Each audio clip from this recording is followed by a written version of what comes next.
میرے جو سلمان رشدی کے ویوز ہیں وہ برقع کے دت کے انٹرویو کے اندر میں نے دیے ہوئے ہیں. واحد پاکستان کا لیڈر. باقی تو ہمارے لیڈرز اس کے خلاف بات نہیں کرتے تھے کیونکہ مغرب میں اس کی بڑی سپورٹ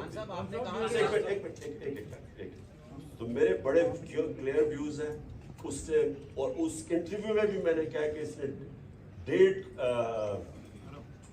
1.5 ارب مسلمانوں کی سے توہین کی. میں نے بڑا واضح ہے. اور میں پھر سے آپ کو ریپیٹ کرتا ہوں کہ یہ میں جو بات کر رہا تھا وہ اسپیسیفکلی کر رہا تھا کہ جو طریقہ کار ہے.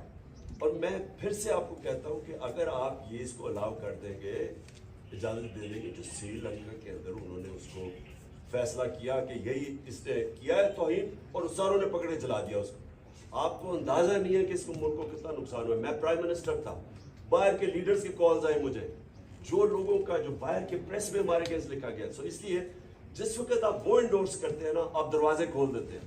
کہیں بھی جا کے کوئی فیصلہ کرے جی فلاں نے توہین کیا اس کو مار دیں. اس کے میں صرف پروسیجر کے پوائنٹ تھا. سلمان رشدی میرے خیال میں بہت بڑا فتنہ تھا. میرے بڑے اس کے اوپر کلیئر ویوز ہیں.